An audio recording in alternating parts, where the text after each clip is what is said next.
welcome to another episode of the JONCAST. I am your host, John Jorgensen, at John Jorgensen on Instagram. Weather update. It's actually a gloomy Thursday afternoon this time here in Chicago. There is no sun today. It is cloudy. It is slightly chilly. It's like summer just doesn't want to come here to the Windy City, which is actually quite appropriate because today on the JONCAST, we are talking about doubt, which can feel like sort of a heavy cloud or a fog between us and a relationship with God. And we're going to get into all that in just a moment. But today, we are indeed kicking off a new two-part series here on the JONCAST on faith and doubt. And this series is going to be a little bit unique. For the past few months, since the JONCAST has returned, I have been sharing pretty much exclusively archived sermons on this feed. These are teachings that I have done at different churches or retreats or conferences and such. And I've put these recordings on this podcast for your listening pleasure. Today, though, like I said, we're going to be doing something slightly different. We're changing it up. We're throwing a bit of a curveball, if you will. For those of you who have subscribed to my YouTube channel, which if you have not, you absolutely should. Great channel. If I do say so myself. If you are subscribed, you know that last week I uploaded a video specifically about doubt. And this was a 5-minute, what I like to call video sermon, talking about this subject of religious or specifically Christian skepticism and doubt. And if you have not watched that video, by the way, I highly, highly, highly, highly recommend that you visit the link in the description and do so. Because what these next two episodes are going to be is sort of a deep dive into the content of that video. To give you a little bit of behind the scenes, when I make a video for YouTube, I spend a decent amount of time researching that topic. I read books, articles, I listen to sermons and watch videos. I compile this giant file, just pages and pages of notes. But then, so that I don't make a 2-hour video, I condense all of those notes into about a 3 to 5 minute video script. And I'm happy to do that because who wants to sit around and watch a 2-hour YouTube video on doubt, right? Not many people. However, I have always sort of had this feeling that I'm very sad that so much of my research and so much of my learning that I do on a topic goes completely unheard because it has to get cut for time. And so I thought that the JONCAST would be a perfect place to start to share more of that research and hopefully provide a deeper dive into this type of short YouTube content and hopefully what it's going to be a way for you to all dive a little bit deeper into this content and maybe learn a little bit more if it's something you're interested in. And so that's what we're doing over these next 2 weeks. This week, we're going to do a deep dive into doubt. Next week, we're going to do a deep dive into faith, while, of course, discussing how the two relate to one another all the way through. How does that sound to you? Good? That was just a pause for you to answer. Hopefully you said good. Alrighty then, let's get into it. But first, let's take a break, and then we'll be back talking about doubt. Okay, so doubt. Let's start where most studies start, by giving sort of a working definition of this word. Daniel Taylor, in his book, The Skeptical Believer, which is fantastic, by the way, and a must-read for anyone out there who struggles with doubt. We're going to be talking a lot about Taylor in this podcast. Again, that's The Skeptical Believer. I'll leave a link to that book in the show notes. But Daniel Taylor describes doubt as misgivings or hesitations about truth claims. So, with that short definition, there are sort of 3 important takeaways for us. First, doubt is not exclusively a Christian or religious thing. You can have doubts about anything that is claiming to be true or have truths. Jennifer Michael Hecht wrote a book called Doubt, A History, and in it, at the very beginning, she lists hundreds of doubts that a person can have just in a single day. And we talked about a few of those doubts in the video. We talked about doubting a story that you hear on the news, or your friend's claims that their team or their favorite player is the best team or player in history, right? Second thing that we can learn is that doubt is not a fixed state. It is a misgiving. It is a hesitation. It's not a conclusion that we arrive at. Doubt, it is something that we go through, not something that we arrive to. Doubt is not the destination. Doubt is actually a journey that many of us, especially Christians, go on. And this leads us to the third important thing, and that doubt, it is a neutral emotion or experience.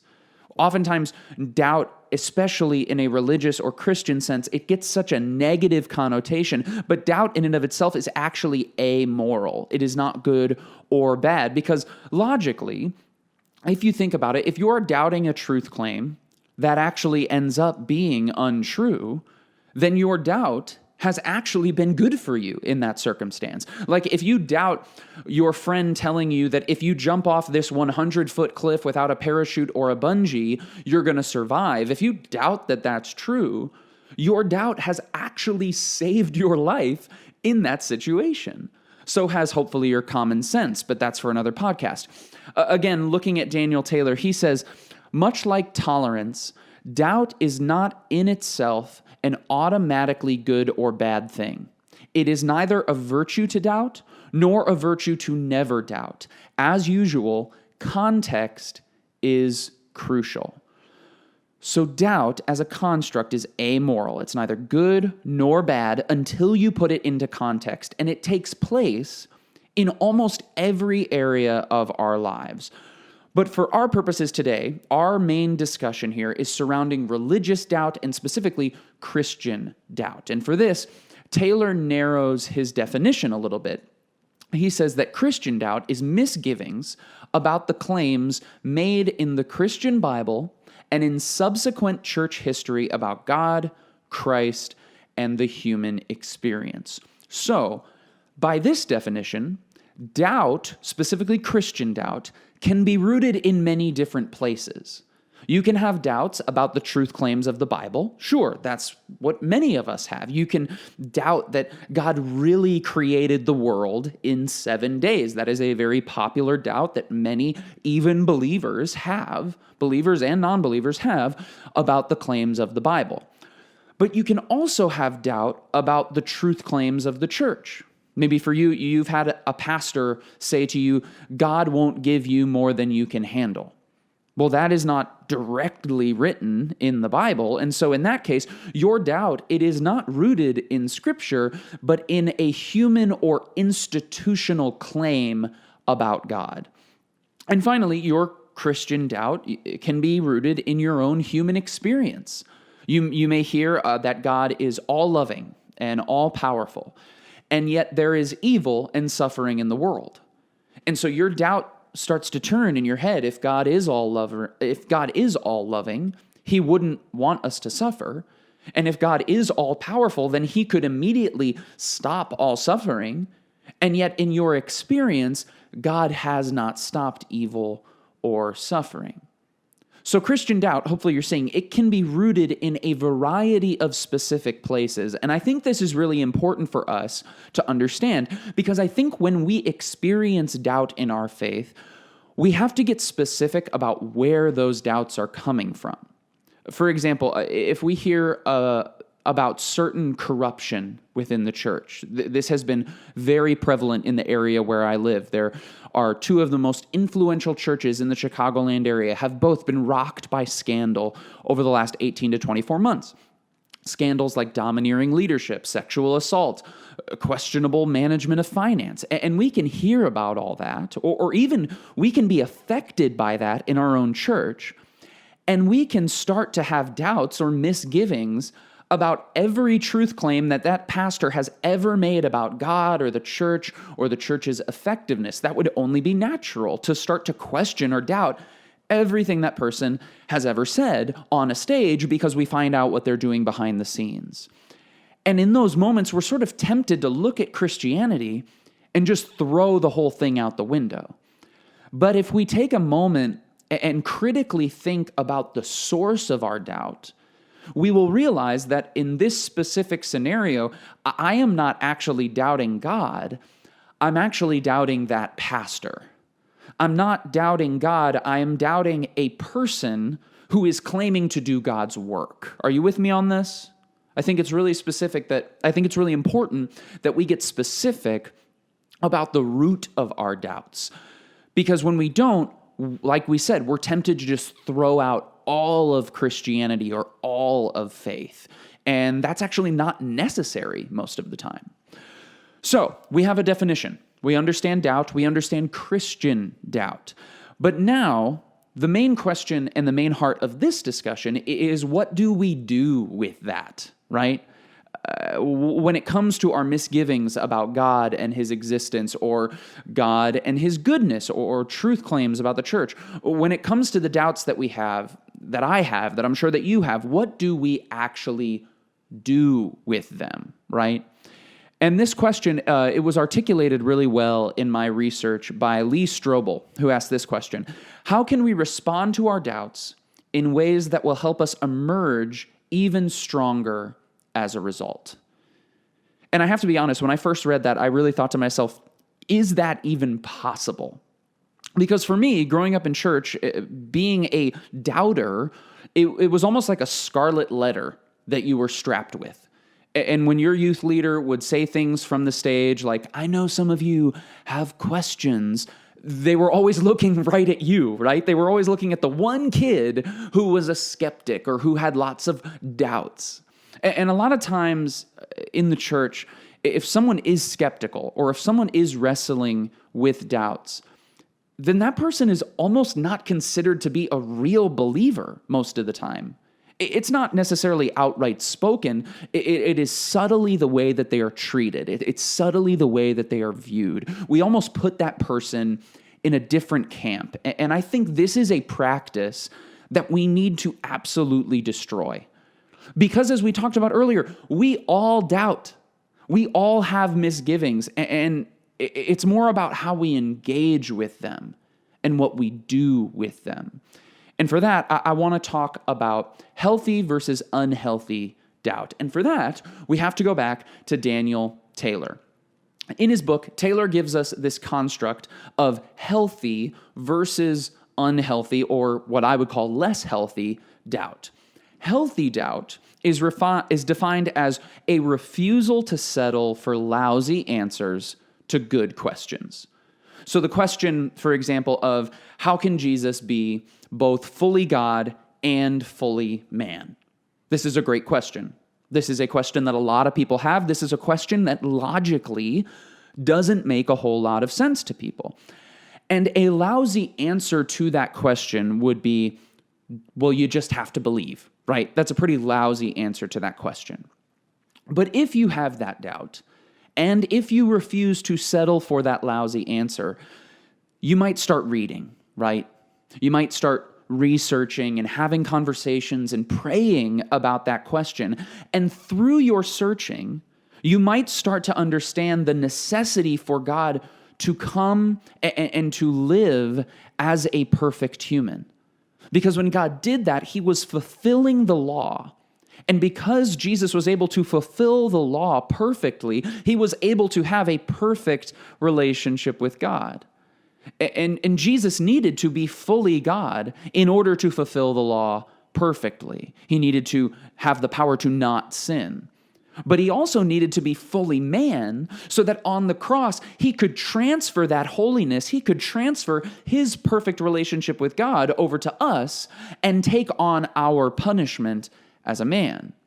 And when you begin to understand that, it actually brings you into a deeper understanding and appreciation for who Jesus is. It's pretty awesome, actually, when you begin to understand that.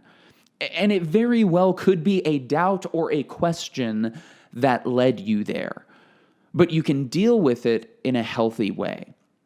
That's healthy doubt. Now, or less healthy doubt leads to paralysis. Paralysis meaning a loss of ability to move. So if we take that same example, this idea of Jesus being both fully God and fully man. How is that possible? Unhealthy doubt would say, I will not trust Jesus in any meaningful way until I have full comprehension of the whole fully God, fully man thing. I will not move from this spot, or I cannot move from this spot until my doubt, my question is fully answered and I am fully satisfied. I need 100% clarity. Now, in this instance, doubt has actually become a barrier to faith. It has become a roadblock between you and a relationship with Jesus. So healthy doubt, it actually means feeling the permission to ask questions and to seek answers. Whereas unhealthy doubt, it is the inability or the unwillingness to commit or act. Which brings us to actually my favorite quote of Taylor's in the whole book. He says, desiring truth is not selfish. Requiring certainty is. And that, my friends, is what we call good. So again, I'm going to say it. Desiring truth is not selfish. Requiring certainty is. If your requirement of God is to give you certainty before you begin to trust Him in relationship, then I would actually argue that you have missed the point. Because where certainty exists, faith actually cannot. Faith actually dies where certainty exists. Because where certainty exists, faith or belief is no longer needed. And we're going to talk about that more next week, but it's important for us to make the distinction that healthy doubt is a search for truth, whereas unhealthy doubt is a demand for certainty. Are you with me now? So, all of this is good stuff. Hopefully, it makes sense to you. Hopefully, it is helping you. Hopefully, it is good stuff. Maybe I shouldn't have made that truth claim. Maybe you're doubting it.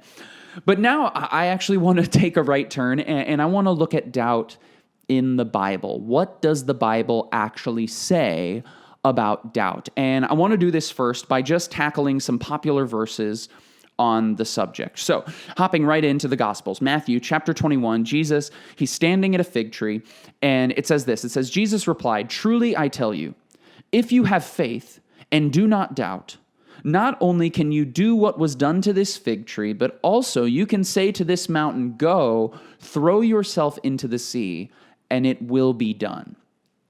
Now, this makes doubt sound super negative. And if we just read this verse very quickly and sort of skim over it, it would seem that Jesus is putting doubt as the opposite of faith, or at least an impediment to faith.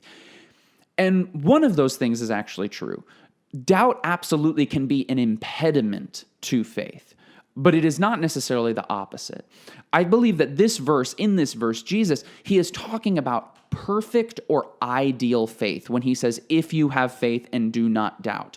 Faith without absolutely any doubt at all. That's like perfect faith. No questions, no nothing. Perfect faith. That's what Jesus is describing in this verse. And that's what Jesus is saying is the prerequisite for the ability to ask and have a mountain be moved. And so I wonder if perhaps the reason that we do not see that happen is because none of us have ever had that perfect kind of faith. The reason we do not see even physical mountains move, whether Jesus was talking physically or metaphorically, the reason we don't really see that happen so often is because so few of us have that perfect faith where we have faith without doubting.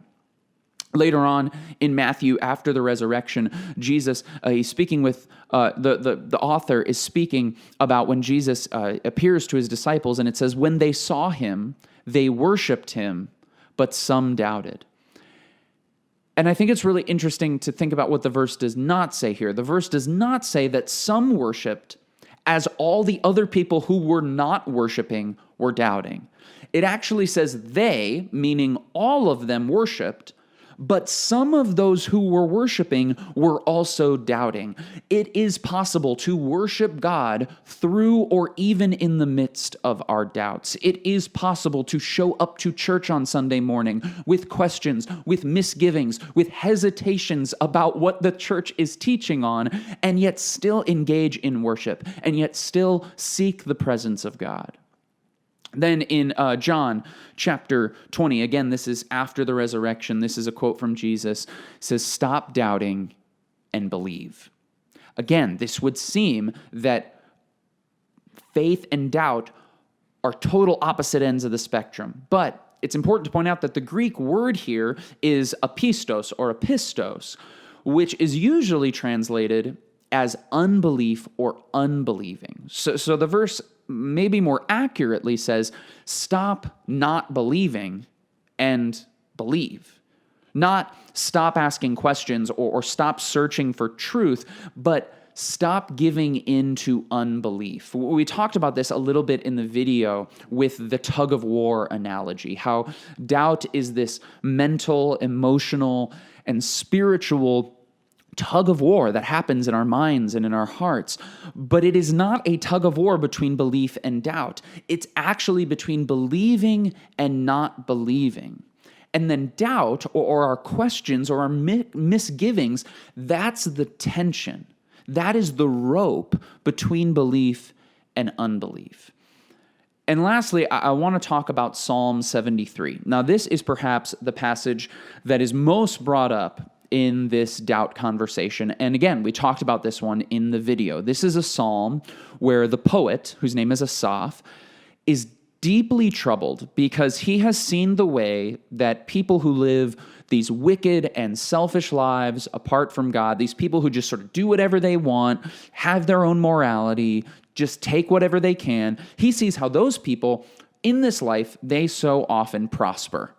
While he, who has tried to be good, he's tried to remain faithful, he's tried to follow God with all of his heart, and all he's gotten from that is a life full of heartache and affliction.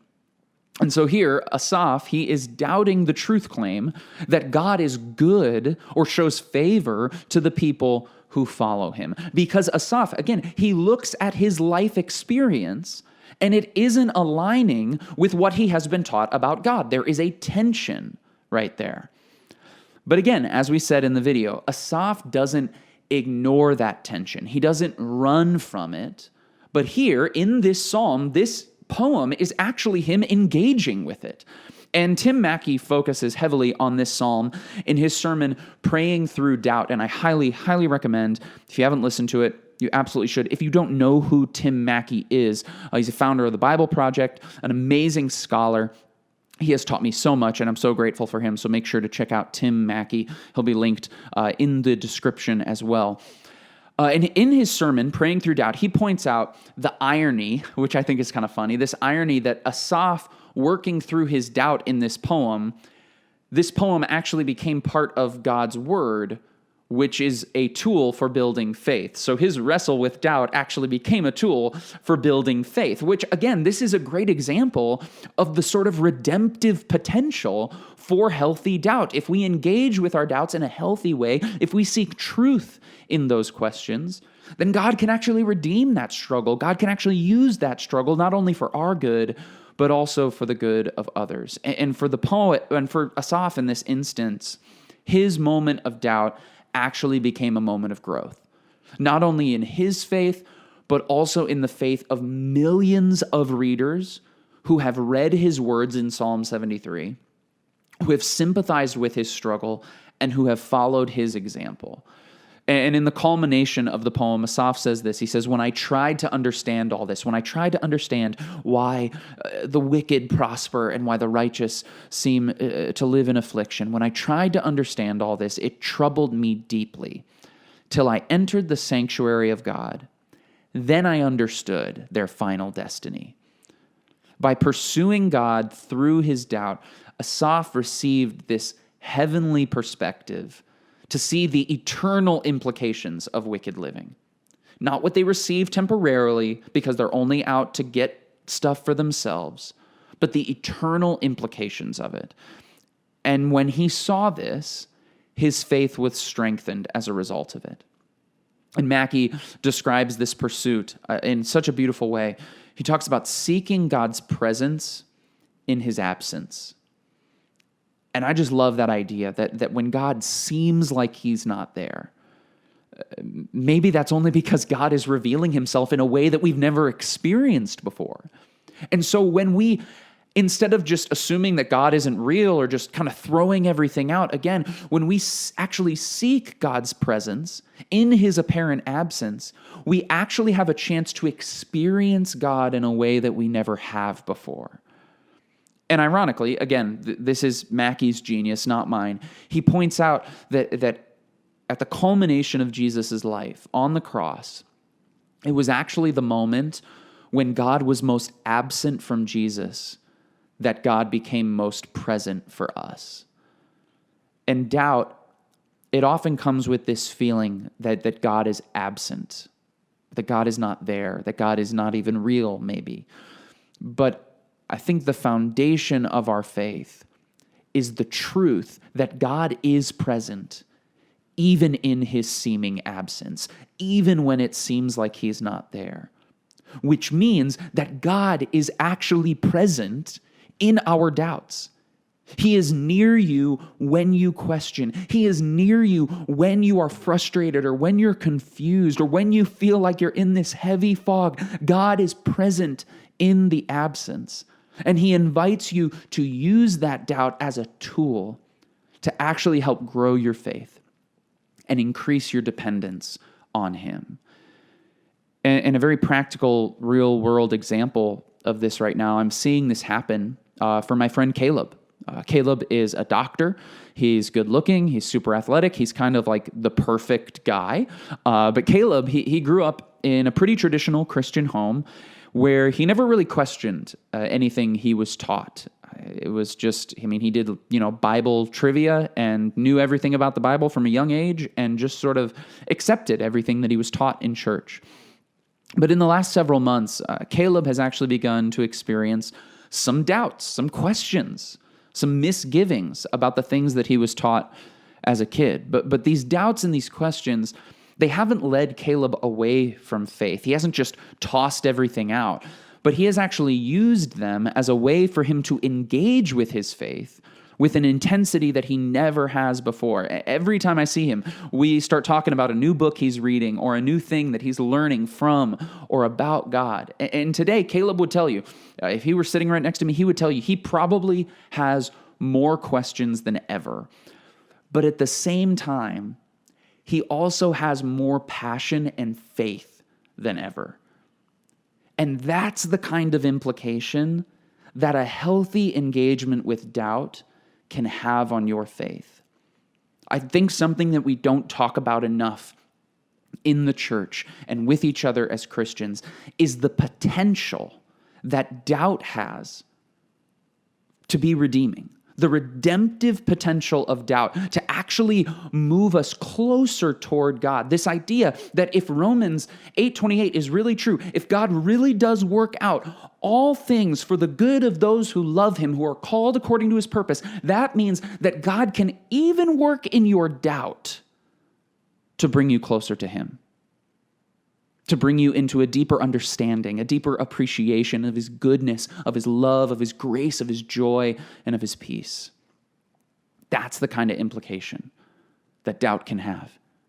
And so as you finish listening today, I hope you'll take some time and think or journal about your own doubts, your own questions and misgivings. And I hope that you have the courage to engage with them. And I hope you feel equipped now to engage with them in a healthy way, to search for truth rather than demanding certainty. And my prayer for you is that through your search, when you search through that doubt, it will actually lead you into a stronger faith, which faith is what we'll talk about next week. Hey friends, thank you so much for watching this video. I wanted to let you know that the whole message from today's video can actually be found on my podcast. It's called the JONCAST, and you can find it absolutely anywhere you get your podcast. That is where I am putting full sermons that I am teaching every single week those episodes come out. And so if you're a person who likes podcasts, who wants to keep up with sort of the sermon content that I am posting here on YouTube, but maybe you don't have time to sit down and watch it, you can listen to it on the go via the JONCAST. Again, that is available literally anywhere you can get your podcast. I hope you will subscribe to the JONCAST today. I hope you also subscribe to this channel if you're not subscribed. That's all I have for you today. I love you all. Keep being awesome.